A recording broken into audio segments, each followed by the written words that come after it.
अस्मदाचार्यपर्यन्त वन्दे गुरुपरम्परा.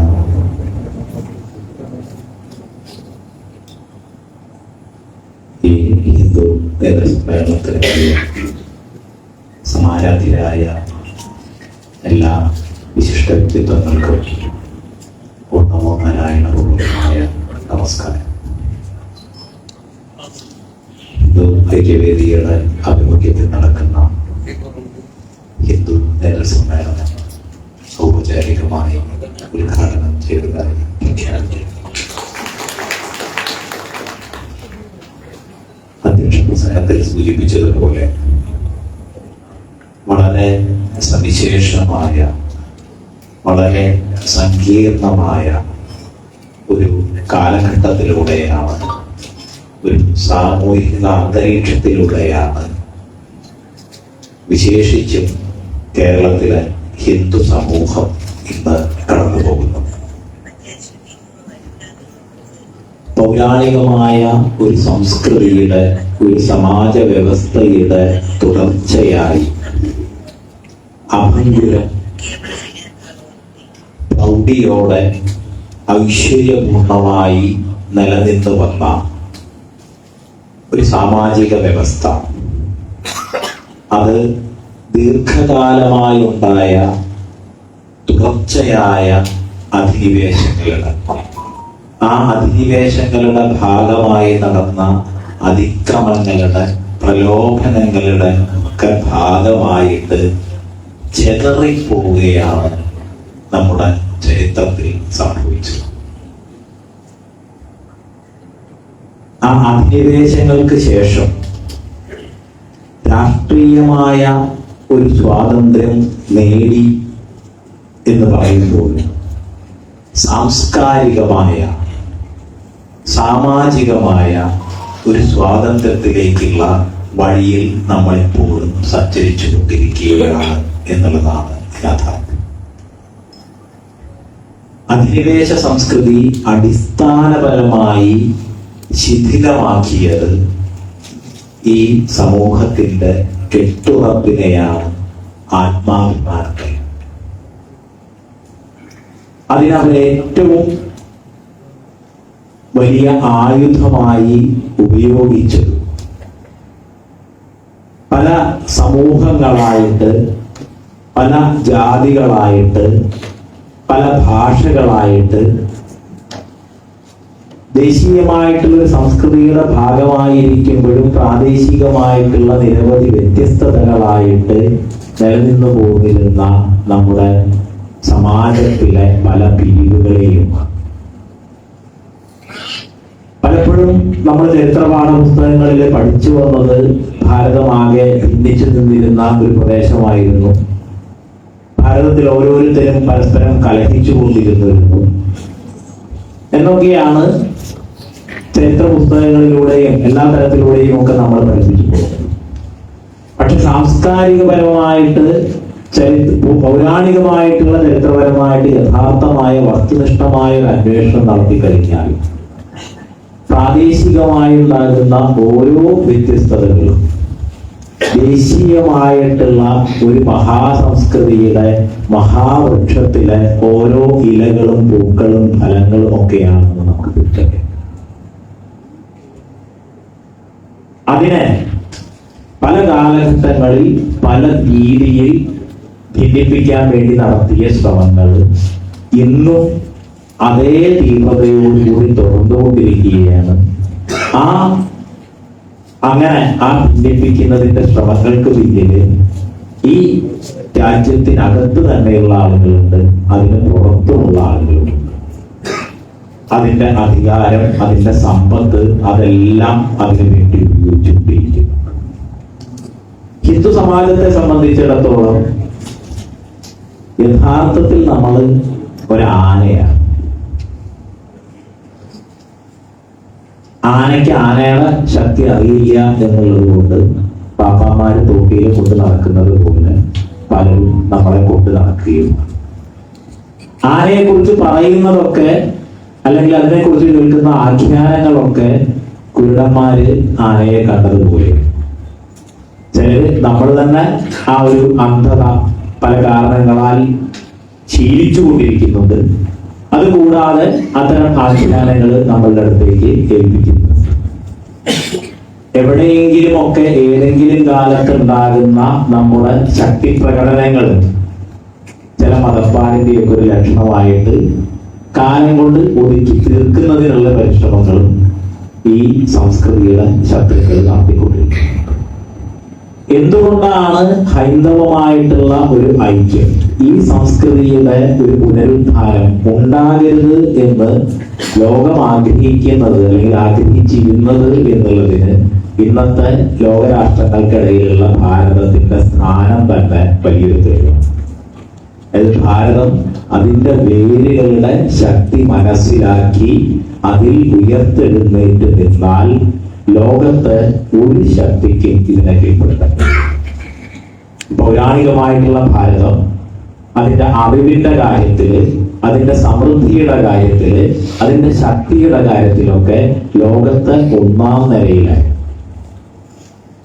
ഭാരതം ആധ്യാത്മികതയുടെ നാടാണ്, ഋഷിമാരുടെ നാടാണ്, ത്യാഗത്തിന്റെ നാടാണ് എന്നൊക്കെ പറയുമ്പോഴും ആ ത്യാഗത്തിലേക്ക് പൂർവികരായിട്ടുള്ള ഋഷീശ്വരന്മാര് പോയത് ഏറ്റവും വലിയ സമൃദ്ധിയെ ഉണ്ടാക്കിയിട്ടാണ്. ആ സമൃദ്ധിയും സമ്പത്തും കൊള്ളയടിക്കാൻ വേണ്ടിയിട്ടാണ് അധിനിവേശ ശക്തികൾ മുഴുവൻ ഇവിടെ വന്നത്. ഇന്നും പൗരാണികമായിട്ടുള്ള സംസ്കൃതിയുടെ ദൃഷ്ടാന്തങ്ങളായിട്ട് ഇവിടെ നിൽക്കുന്ന അറിവിന്റെ ശേഷിപ്പുകൾ, നമ്മുടെ വാസ്തു നിർമ്മിതികൾ, ചെറിയൊരു ഉദാഹരണം പല സമയത്ത് പറഞ്ഞിട്ടുള്ളതാണ്.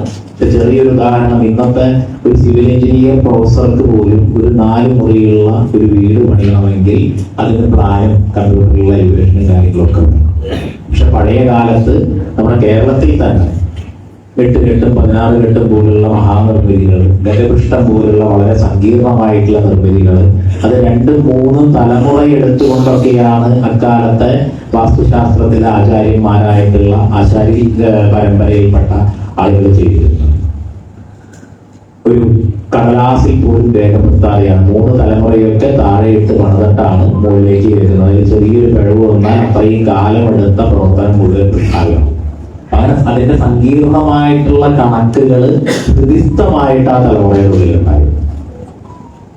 ഇപ്പൊ ഇന്ന് അവശത അനുഭവിക്കുന്ന വിഭാഗങ്ങൾ അല്ലെങ്കിൽ പ്രത്യേക തരത്തിലുള്ള ഒരു സഹായം വേണ്ട വിഭാഗങ്ങൾ ഒക്കെ പല ചരിത്രപരമായിട്ടുള്ള പല കാര്യങ്ങളിലൂടെയും നമ്മുടെ സമാജത്തിനകത്ത് രൂപപ്പെട്ടു വന്നിട്ടുണ്ടെങ്കിലും പൂർവികമായിട്ടുള്ളൊരു കാലത്ത് കേരളത്തിന്റെ ചരിത്രം തന്നെ പരിശോധിച്ച് മുകുന്ദപുരത്തെ പുലയരാജാവ് സ്വർണ്ണപ്പറ വെച്ച് അതിൽ സ്വർണ്ണ ധാന്യങ്ങൾ നിറച്ച് സ്വർണ്ണ പഴുക്ക തൂക്കി ആഘോഷങ്ങൾ നടത്തിയിരുന്ന അത്ര പ്രതാപിയായിട്ടുള്ള രാജാവായിരുന്നു.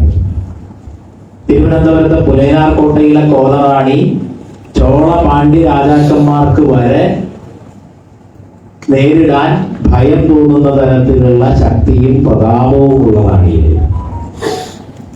പഴയ സംസ്കൃതിയിലൊക്കെ 32 കളം വരച്ച് മഹാഷോഡശിയെ ആരാധിക്കുന്ന വിധാനങ്ങൾ പൂർവികമായിട്ടുണ്ടായിരുന്നു. ഇന്നും ഉത്തര കേരളത്തില് മലബാറില് അവിടെ ക്ഷേത്രങ്ങളിലൊക്കെ അകത്ത് മറുത്ത് കളി എന്ന് പറയുന്ന ഒരു ഇതില് സംസ്കൃതത്തിലെ ചർച്ചയാണ്, തർക്കമാണ് പിന്നാക്ക വിഭാഗങ്ങൾ എന്നൊക്കെ ഇന്ന് വിശേഷിപ്പിക്കപ്പെടുന്ന സമുദായങ്ങളിൽ നിന്നുള്ള ആചാര്യന്മാർ നടത്തുന്നത്. ഇന്ന് തന്നെ അത് അത്യാവശ്യം ഒരു ശ്ലോകത്തിൽ 2-3 ദിവസമൊക്കെ തർക്കിക്കും. അപ്പൊ പഴയ കാലത്ത് സംസ്കൃത ജ്ഞാനത്തിൽ ഉണ്ടായിരുന്ന ഒരാളായിരുന്നു. വേദാംഗമായിട്ടുള്ള ജ്യോതിഷം പൗരാണിക കാലത്ത് തൊട്ട് തന്നെ ഇവിടെ കൈകാര്യം ചെയ്തു വന്നിരുന്നത് ഇന്നത്തെ കണക്കനുസരിച്ചിട്ടൊക്കെ പിന്നാക്ക വിഭാഗങ്ങൾ ഇന്ന് രേഖപ്പെടുത്തി വരുന്ന ആളുകളാണ്. അപ്പൊ അറിവ് നിഷേധിച്ചിരുന്നു, വിദ്യ നിഷേധിച്ചിരുന്നു, സമ്പത്ത് നിഷേധിച്ചിരുന്നു, അധികാരം നിഷേധിച്ചിരുന്നു എന്നൊക്കെ ഉണ്ടാക്കിയിരിക്കുന്ന ആഖ്യാനങ്ങള് അതിപൗരാണികമായിട്ടുള്ള ഒരു സംസ്കൃതിയെ സംബന്ധിച്ചിടത്തോളം പലപ്പോഴും തെറ്റിദ്ധരിപ്പിക്കുന്ന ഒന്നായിട്ടാണ് എന്ന് നമുക്ക് വിശദമായിട്ടുള്ള ഒരു ചരിത്ര പഠനത്തിൽ വ്യക്തമാക്കുന്നതാണ്. പക്ഷെ അതിനുശേഷം അധിനിവേശ സംസ്കൃതിയുടെ ഒരു നീണ്ട കാലഘട്ടത്തില് സ്വന്തം സ്വത്തും സ്വന്തം അധികാരവും സ്വന്തം സമ്പത്തും ഒക്കെ സംരക്ഷിക്കുന്നതിന് വേണ്ടിയിട്ട് ഇന്നത്തെയൊക്കെ അധികാരത്തിലിരിക്കുന്ന ആളുകളൊക്കെ അവരവരുടെ ഇഷ്ടക്കാരെ, അവരവരുടെ ബന്ധുക്കളെ ഒക്കെ സംരക്ഷിക്കുന്നത് പോലെ സംരക്ഷിക്കുന്ന ആളുകൾ ഉണ്ടാവുകയും അത് വലിയ തരത്തിലുള്ള ഉച്ചനീചത്വങ്ങൾക്ക് കാരണമാവുകയും സമൂഹത്തില് ഒരു വലിയ മുറിവിന് കാരണമാവുകയും ചെയ്തിട്ടുണ്ട്. അത് പരിഹരിക്കുന്നതിന് വേണ്ടിയിട്ടുള്ള ശ്രമങ്ങൾ ഒരു നേതൃത്വം, ഹൈന്ദവ നേതൃത്വം എന്നുള്ള രീതിയിൽ കൂട്ടായ പരിശ്രമത്തില് ഇനിയും നമുക്ക് ഒരുപാട് കാലം പ്രയത്നിച്ച് ഉണക്കേണ്ട മുറിവുകൾ ഇന്നും ഈ സമൂഹത്തിലുണ്ട്. പക്ഷെ ആ മുറിവുകൾ എങ്ങനെ ഉണ്ടായി, ആ മുറിവുകൾ എങ്ങനെ പരിഹരിക്കണം എന്നുള്ളതിന്റെ കൃത്യമായിട്ടുള്ള ഒരു കാഴ്ചപ്പാട് നമുക്ക് ആവശ്യമാണ്. കാരണം ആ മുറിവിൽ വിഷത്തേക്കാനും അതിനെ കൂടുതൽ വലുതാക്കാനും ശ്രമിക്കുന്ന ഒരു വലിയ കൂട്ടം ആളുകൾ ഇന്ന് നമുക്ക് അകത്തും പുറത്തുമായിട്ട് ഉണ്ട് എന്നുള്ളതുകൊണ്ട് ഇത്തരത്തിലുള്ള മുറിവുകൾ ഉണ്ടാക്കുന്നതിലേക്ക് ഒരു വലിയ തെളിവ് എന്ന് പറയുന്നത് ഡിക്ഷണറി ഉണ്ടാക്കുന്ന വിദേശികൾ. കൊണ്ടർട്ടിന്റെ നിഘണ്ടുവില് ഒരു സമുദായത്തിന്റെ പേര് ഇന്ന് പട്ടികവർഗം അല്ലെങ്കിൽ പട്ടികജാതി എന്നൊക്കെ പറയുന്ന രീതിയിൽ ഒരു സമുദായത്തിന്റെ പേര് കൊടുത്തിട്ട് അതിന്റെ അർത്ഥം കൊടുക്കുന്നത് ബ്രാഹ്മണന്റെ ശത്രു എന്നുള്ളതാണ്. ഇങ്ങനെ അത് വളരെ ലളിതമായിട്ട് എഴുതുന്ന കാര്യമല്ല, വളരെ ആലോചിച്ച് പ്രത്യേകമായിട്ടുള്ള അജണ്ടയുടെ ഭാഗമായിട്ട് എഴുതുന്നതാണ്. ഇങ്ങനെയുള്ള ഓരോ സൂക്ഷ്മമായിട്ടുള്ള തലത്തിലും കലർത്തേണ്ട വിഷത്തെ കുറിച്ച് ഈ സംസ്കൃതിയെ നശിപ്പിക്കുന്ന ആളുകൾക്ക് നല്ല ധാരണയുണ്ട്. അതില് നമുക്ക് അത്ര ജാഗ്രത ഒരു കാലത്തും ഉണ്ടായിരുന്നുമില്ല. അപ്പൊ ആ ഒരു വിഷയത്തെ നമ്മൾ ഇന്നത്തെ ഹൈന്ദവ നേതൃത്വം എന്നുള്ള രീതിയിൽ വളരെ ജാഗ്രതയോടുകൂടി പരിശോധിക്കുകയും വളരെ സൂക്ഷ്മമായി ഇടപെടുകയും ഹൈന്ദവ ഐക്യത്തിലൂടെ മാത്രമേ ഈ ദേശത്തിന്, ഈ സംസ്കൃതിക്ക്, ഈ സംസ്കൃതിയുടെയും ദേശത്തിന്റെയും ഭാഗമായിട്ടുള്ള നമുക്ക് ഓരോരുത്തർക്കും മുന്നോട്ട് പോകാനാകൂ എന്നുള്ളത് തിരിച്ചറിയേണ്ട ഒരു കാര്യം. പലപ്പോഴും നമ്മൾ പറയാറുള്ള ഒരു കാര്യം, നമുക്ക് വളരെ പരിമിതികളുണ്ട്, നമുക്ക് വളരെ കുറവുകളുണ്ട് എന്നുള്ളതൊക്കെയാണ്. അതൊക്കെ നേരത്തെ ആനയുടെ കാര്യം പറഞ്ഞതുപോലെയാണ്. നമ്മൾ കേരളത്തിലെ മാത്രം ഹിന്ദു സമാജത്തിന്റെ സമ്പത്തിനെ ഒന്ന് കണക്കെടുത്ത് ചിട്ടപ്പെടുത്തിയാൽ മറ്റുള്ള സമുദായങ്ങളെല്ലാം ചേർന്നാലുള്ളതിനേക്കാൾ അതിന്റെ പകുതിയോ വരുന്നു. പക്ഷെ അതിനെ സമാജത്തിന് അനുഗ്രഹമാകുന്ന വിധത്തില്, സമാജത്തിന് ഉപയോഗപ്രദമാകുന്ന വിധത്തില് ആസൂത്രണം ചെയ്യാനോ പ്രയോജനപ്പെടുത്താനോ കഴിയുന്നില്ല എന്നുള്ളതാണ് നമുക്ക് സംഭവിച്ചിട്ടുള്ള കുറവുകൾ. നമ്മുടെ ആശ്രമങ്ങളുടെ ഭാഗമായിട്ടുള്ള സ്വത്തുക്കൾ, നമ്മുടെ ക്ഷേത്രങ്ങളുടെ ഭാഗമായിട്ടുള്ള സ്വത്തുക്കൾ, നമ്മുടെ ധാർമ്മികമായിട്ടുള്ള സംഘടനകളുടെ, പ്രസ്ഥാനങ്ങളുടെ ഭാഗമായിട്ടുള്ള സ്വത്തുക്കൾ, ഇതെല്ലാം ഓരോ ഇഞ്ചും എങ്ങനെയാണ് ഈ സമൂഹത്തിന്റെ വളർച്ചയ്ക്ക് വേണ്ടി ഉപയോഗപ്പെടുത്താൻ കഴിയുക എന്നുള്ള രീതിയിൽ കൃത്യമായിട്ടുള്ള ഒരു ആസൂത്രണവും അതിന്റെ നടത്തിപ്പും ഉണ്ടായാൽ തന്നെ സമീപഭാവിയിൽ തന്നെ ഇന്ന് നമ്മൾ കാണുന്ന അവശതയുടെ ചിത്രത്തെ, അശക്തിയുടെ ചിത്രത്തെ നമുക്ക് മാറ്റി തീർക്കാൻ കഴിയും. ഏത് തലത്തിലാണെങ്കിലും അധികാരത്തിന്റെയും ശക്തിയുടെയും സമ്പത്തിന്റെയും ഇതെല്ലാം ആർജിക്കുന്നതിലാണ് ഒരു സമൂഹം എന്നുള്ള നിലയ്ക്ക്, ഒരു സമാജം എന്നുള്ള നിലയ്ക്ക് നമുക്ക് നമ്മളെ അടയാളപ്പെടുത്താൻ കഴിയുക, വളരാൻ കഴിയുക.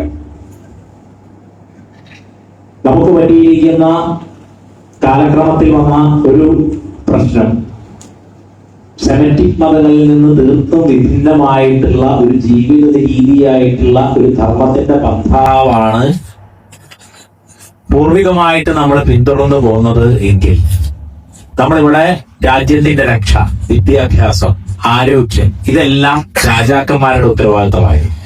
അവരെല്ലാം ആ ചുമതലകൾ ഭംഗിയായി നിർവഹിക്കുകയും ചെയ്തിട്ടുണ്ട്. ഹിന്ദു സമാജത്തിന് സ്കൂളുകൾ എത്രയുണ്ട്, ഹിന്ദു സമാജത്തിന് ആശുപത്രികൾ എത്രയുണ്ട്, ഇതൊക്കെ പലപ്പോഴും ചോദിക്കുന്ന ഒരു ചോദ്യമാണ്. ഇന്ന് കാണുന്ന സർക്കാർ സ്കൂളുകൾ നല്ലൊരു ശതമാനവും ഹിന്ദു സമാജത്തിന്റെ സ്കൂളുകളാണ്. ഇന്ന് കാണുന്ന സർക്കാർ ആശുപത്രികൾ നല്ലൊരു ശതമാനവും ഹിന്ദു സമാജത്തിന്റെ സ്കൂളുകൾ, ആശുപത്രികളാണ്. പല കാലഘട്ടങ്ങളിലായിട്ട് രാജാക്കന്മാരും അല്ലെങ്കിൽ അന്നത്തെ കാലത്ത് അധികാരമോ സമ്പത്തോ ഒക്കെ ഉണ്ടായിരുന്ന ആളുകളും സമാജത്തിന് വേണ്ടി സമർപ്പിച്ചിട്ടുള്ള കേന്ദ്രങ്ങളാണ്. അതിനെല്ലാം പൊതുവായി കാണുക എന്നുള്ളൊരു കാഴ്ചപ്പാടാണ് ഈ സംസ്കൃതിക്ക് ഉണ്ടായിരുന്നത് എന്നുള്ളത് കൊണ്ട് അതിനെ പൊതുവായിട്ട് നീക്കിവെച്ചു.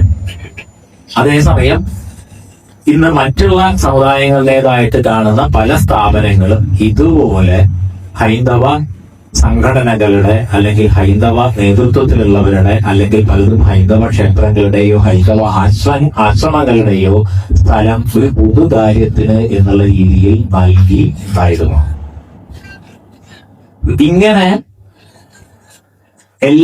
എല്ലാം പൊതുവായി കണ്ടുകൊണ്ട് അതിന്റെ രക്ഷ സമാജത്തിന്റെ പൊതുവായിട്ടുള്ള ഒരു കാര്യമായി കണ്ടുകൊണ്ട് അത് അധികാരികൾ നിർവഹിക്കേണ്ടതാണ് എന്നുള്ള ബോധ്യത്തിന്റെ അടിസ്ഥാനത്തിലുമാണ് ഭാരതത്തിൽ കാര്യങ്ങൾ തുടർന്നു വന്നിരുന്നത് എന്നുണ്ടെങ്കിൽ ആ അധിനിവേശ കാലഘട്ടത്തിന് ശേഷം അധിനിവേശത്തിന്റെ ഒരു അതേ രീതികൾ തന്നെ പിന്തുടർന്നു വന്ന സ്വാതന്ത്ര്യാനന്തര ഭരണത്തിന്റെയും കാലത്ത് ഹൈന്ദവമായിട്ടുള്ള സ്ഥാപനങ്ങൾ തീർത്തും ഇല്ലാതാവുകയും ഹൈന്ദവമായിട്ടുള്ള ശക്തി തീർത്തും ഇല്ലാതാവുകയും ചെയ്തു.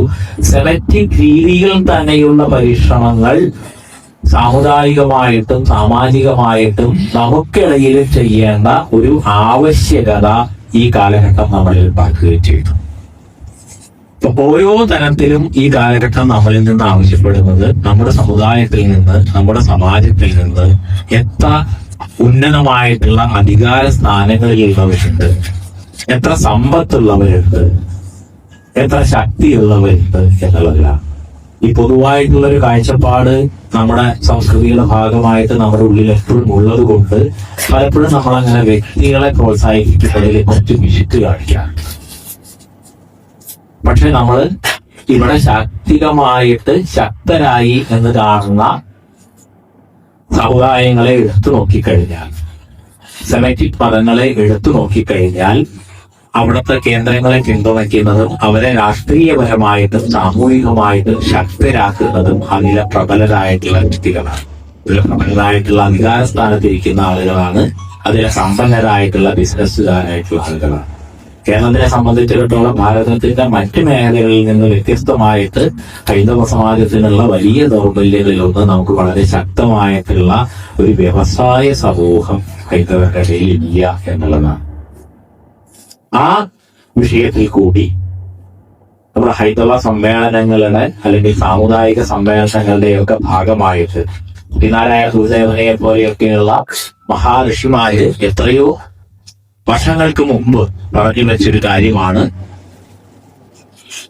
നമ്മൾ നമ്മുടെ വ്യവസായങ്ങളും നമ്മുടെ അറിവും അഭിവൃദ്ധിപ്പെടുത്തിക്കൊണ്ടേയിരിക്കണം എന്നുള്ളത്.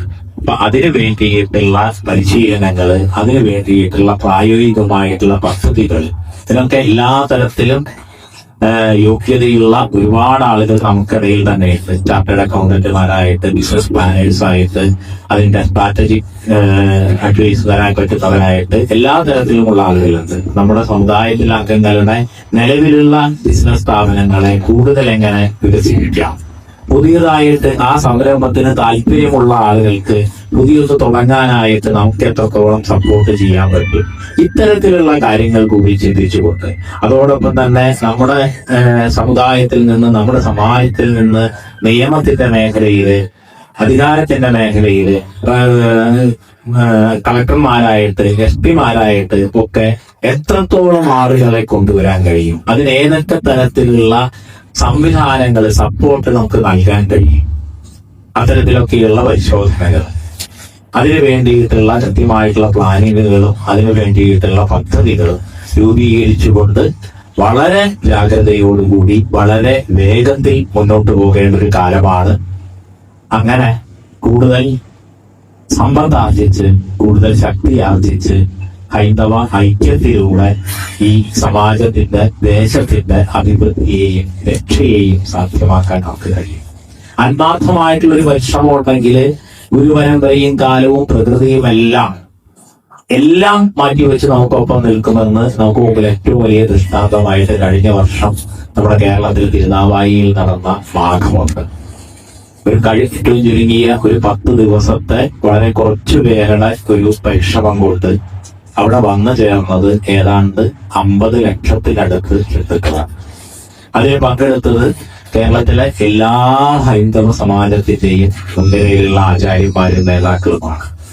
തിരുവനന്തപുരത്തു നിന്നുള്ള കേരളത്തിന്റെ തെക്കേ അറ്റത്തു നിന്നുള്ള കാണി പാരമ്പര്യത്തിൽ നിന്ന് തൊട്ട് വടക്കേ അറ്റത്തു നിന്നുള്ള മലയ പാരമ്പര്യത്തിൽ നിന്ന് വരെയുള്ള ആചാര്യന്മാര് ഒരേ ക്രിയാപദ്ധതിയുടെ ഭാഗമായിട്ട് അവിടെ ആചാര്യസ്ഥാനത്ത് നിന്ന് നടത്തിയ ഭാഗമാണ്.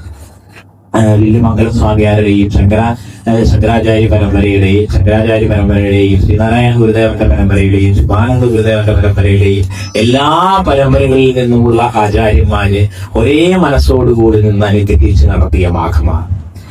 അങ്ങനെ ഒരു വലിയ കാര്യം നടക്കുമ്പോൾ ഈ ധർമ്മത്തിന്റെ ഭാഗമായിട്ട് നിന്നിരുന്ന അഭിഭാഷകര്, ജഡ്ജിമാര്, IPS ഓഫീസർമാര്, IAS ഓഫീസർമാര്, അവരെല്ലാവരും തന്നെ ഒരു സർക്കാർ അതിന്റെ ഒരു മൈക്ക് പെർമിഷൻ പോലും നൽകാതെ തടയാൻ ശ്രമിച്ച ഒരു കാര്യത്തെ കേരളത്തിന്റെ ചരിത്രത്തിലുള്ള ഏറ്റവും വലിയ ഒന്നാക്കി മാറ്റി തീർക്കാൻ വേണ്ടിയിട്ട് അവരവരാലാകുന്ന എല്ലാ പ്രയത്നവും ചുരുങ്ങിയ നിമിഷത്തിനുള്ളിൽ സമർപ്പിച്ചിട്ടാണ് അവിടെ മാഘം കേരള ചരിത്രത്തിലെ ഒരു പ്രധാനപ്പെട്ട സംഭവമായത്. ഈ അടുത്ത വർഷത്തെയും മാഘം പ്രയാഗ്രാജില് എങ്ങനെയാണോ എല്ലാ വർഷവും മാഘം നടക്കുന്നത്, അതുപോലെ തന്നെയാണ് പൗരാണികമായ കാലത്ത് തിരുനാവായയിലെ മാഘം നടന്നിരുന്നത്. അതിന്റെ ചുവട് പിടിച്ച് തന്നെ എല്ലാ വർഷവും ഇനി ആ തിരുനാവായയുടെ സംസ്കൃതിയെ നമ്മൾ മുന്നോട്ട് കൊണ്ടുപോവുകയാണ്. അപ്പൊ ഈ ഹൈന്ദവ ഐക്യത്തിനും ഹൈന്ദവ ശാക്തീകരണത്തിനും ഒക്കെയുള്ള പ്രധാന വേദികളിലൊന്നായിട്ട് ഇത്തരത്തിലുള്ള കൂടിച്ചേരലുകളെയും നമുക്ക് മാറ്റി തീർക്കേണ്ടതുണ്ട്. കഴിഞ്ഞ തവണ അങ്ങനെ ഒരു പ്രത്യേകമായിട്ടുള്ള ഒരു ആസൂത്രണമോ ഒരു മുന്നൊരുക്കങ്ങളോ ഒന്നുമില്ലാതെയാണ് നടന്നിരുന്നുണ്ടെങ്കിൽ ഈ വർഷം അടുത്ത ജനുവരി 22-നാണ് പൗഷപൗർണമി, ഫെബ്രുവരി 20-നാണ് മാഘപൗർണമി. പൗഷപൗർണമി തൊട്ട് മാഘപൗർണമി വരെയാണ് മാഘം.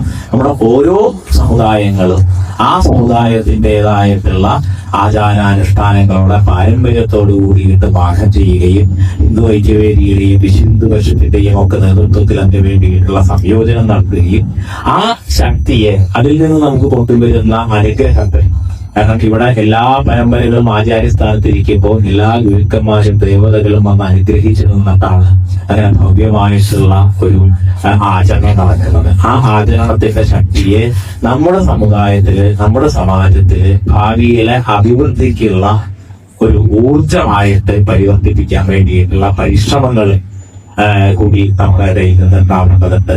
ഇത്തരത്തിലുള്ള സംഗമങ്ങൾ, നമ്മുടെ നേതൃസംഗമങ്ങൾ പോലെ നമ്മുടെ ആചാരപരമായിട്ടുള്ള സംഗമങ്ങൾ, നേരത്തെ പറഞ്ഞതുപോലെ നമ്മുടെ ശക്തിയും നമ്മുടെ സമ്പത്തും വർദ്ധിപ്പിക്കുന്നതിന് വേണ്ടിയിട്ടുള്ള കൂടിച്ചേരലുകൾ, വർക്ക്ഷോപ്പുകൾ, ഇത്തരത്തിലുള്ള പരിശീലനങ്ങളിൽ കൂടെ, ആസൂത്രണങ്ങളിൽ കൂടെ, കൃത്യമായിട്ടുള്ള പദ്ധതികളിലൂടെ വലിയൊരു ശക്തിയായി അനധിവിദൂര ഭാവിയിൽ തന്നെ ഹൈന്ദവ സമാജം കേരളത്തിൽ മാറട്ടെ എന്ന് പ്രാർത്ഥിച്ചുകൊണ്ട് അതിന് പ്രാചീനമായിട്ടുള്ള നാഗസന്യാസി പരമ്പരയുടെ എല്ലാ അനുഗ്രഹങ്ങളും നേർന്നുകൊണ്ട് ഓം ശാന്തി.